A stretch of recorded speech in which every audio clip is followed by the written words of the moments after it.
we start with our first lesson of analytical geometry. And first I need to go through all the previous formulas that you are going to need for this lesson. The first one is the distance formula. Now if you don't know it already, you need to copy it down. But I would also suggest that you copy all the formulas down on one page, then you have a formula sheet for analytical for grade 12.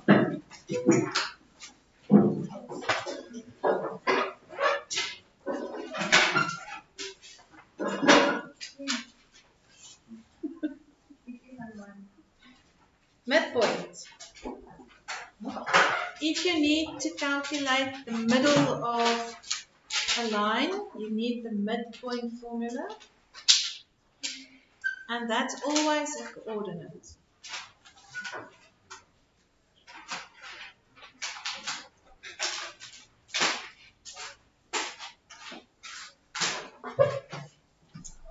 You also need the gradient.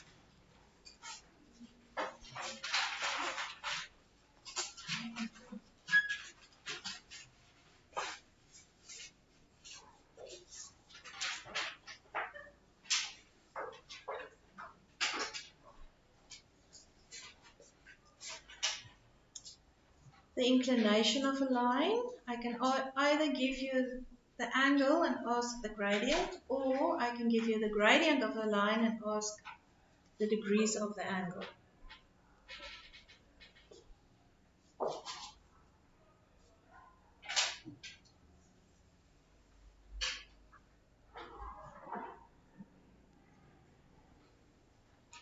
Then the equation of a straight line you can do either with y equals mx plus c, or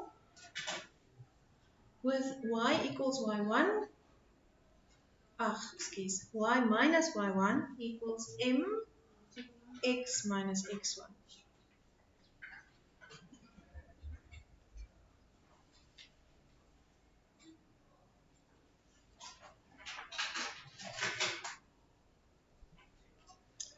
Parallel lines have equal gradients.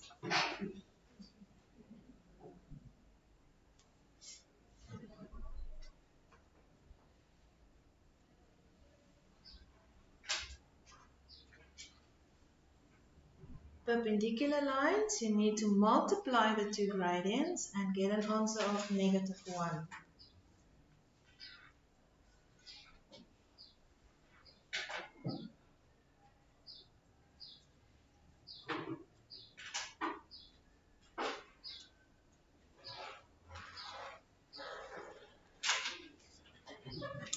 Collinear means between the points A, B, and C, the gradients of AB and AC are equal.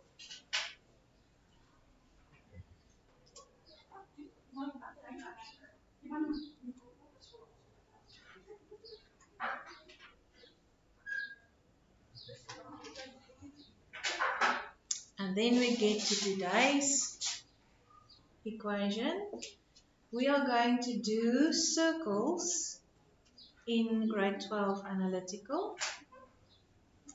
And if you have a circle with the center of the circle on the origin, this is the circle's equation.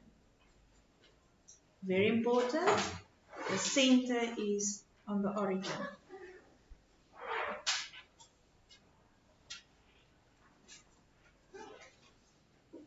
Tomorrow we will do the circles. When we shift the circle off of the origin, what will the equation then be?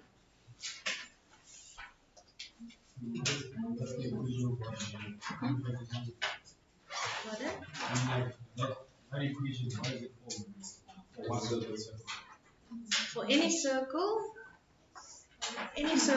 like you have a parabola or a straight line or what, you get the circle, and when the center of the circle is on the origin, you use this equation. Tomorrow we move the circle.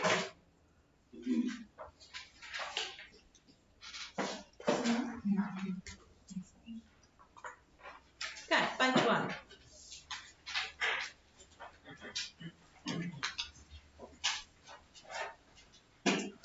before we can get to any formulas or examples, we need to look at the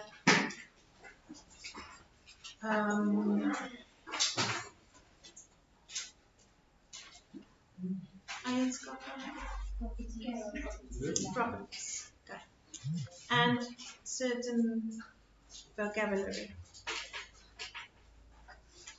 The circumference of a circle is the round thing. So if I say that a point P is on the circumference, it looks like that. P is literally on the circle. The line from the center of the circle to the side of the circle is called the radius. You know that already. And then, if you have a point B, and I tell you that A and B reflects around the y-axis, it means that the x values changes in sign, but the y values stay the same.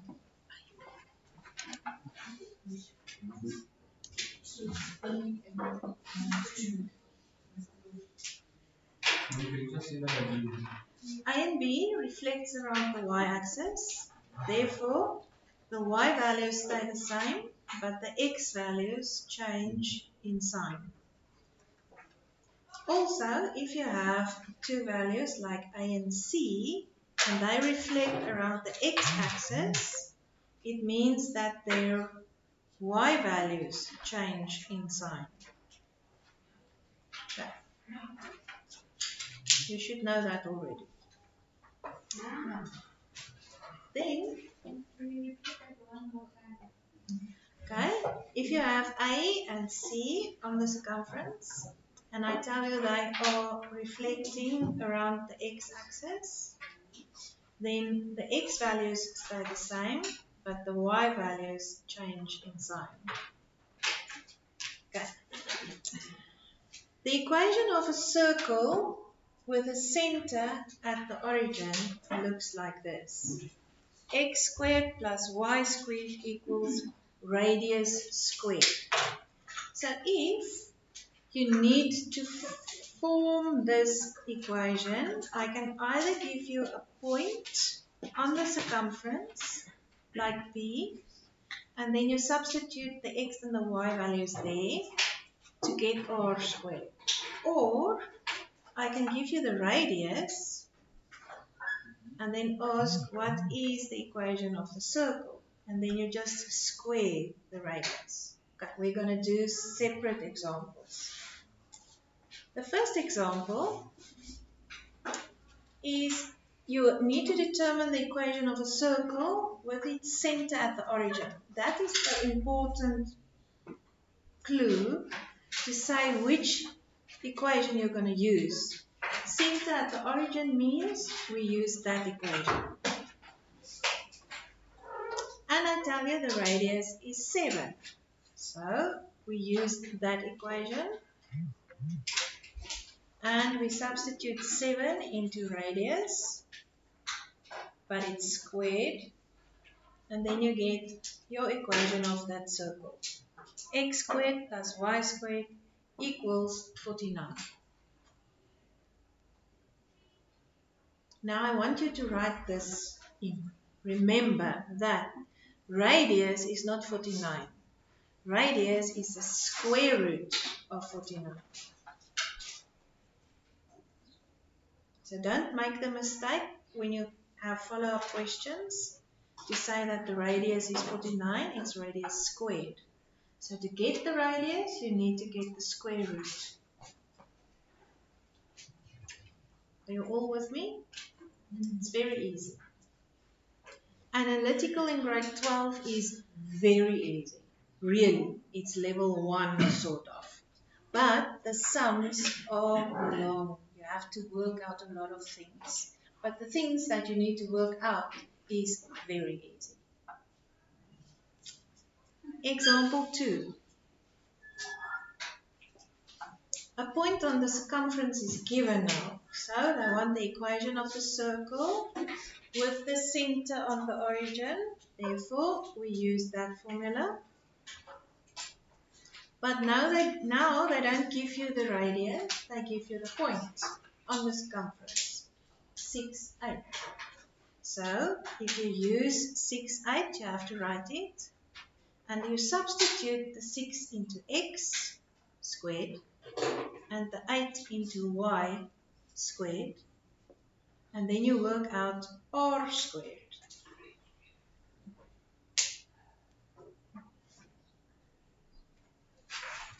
So the equation will be x squared plus y squared equals that r squared value.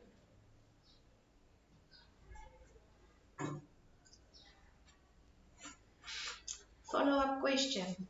What is the radius? 10. Square root of 100.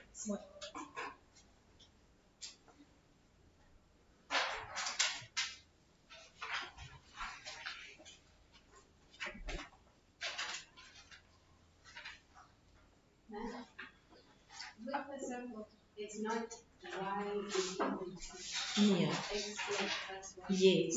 Yes. Okay, example 3. A third type of question that I can ask is prove that a certain point lies on a certain circle. Prove that point P lies on this circle. When you have proof that, like for instance in trigonometry, what do? Left hand side, right hand side, separate.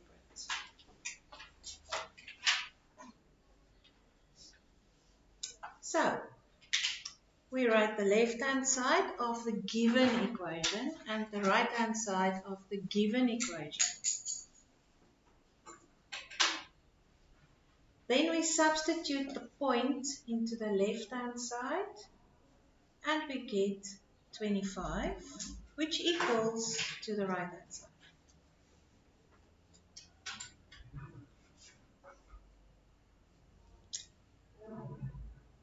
Did we answer the question? Yeah. We proved that left hand side equals right hand side. Did you prove that point P lies on that circle? No, sort of. But you have to conclude by saying P lies on that circle. And that's the final answer. In the exams, they prefer this way, this method. If you need to prove something with circles, left hand side, right hand side separately. Did you get a mark for the conclusion? Not always. Not always. But -1 if it's not there. Okay.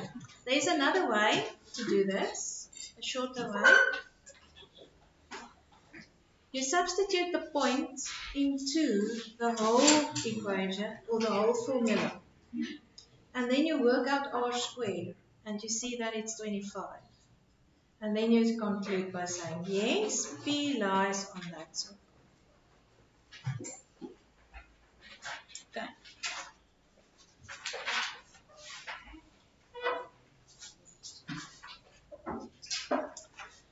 Now, let's say you have a radius of 10 units. And they want to know, is point P on the circle, inside the circle, or outside the circle? Then you work out the length of OP. So if the length of OP equals the length of the radius, then P lies on the circle. That makes sense then.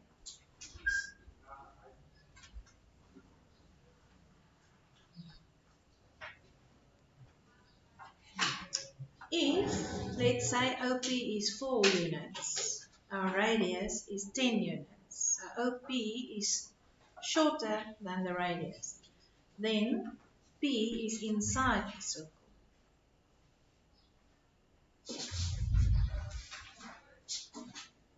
the last one. Let's say that OP is 13 units, our radius is 10. It means that OP is longer than the radius, and then P is outside the circle.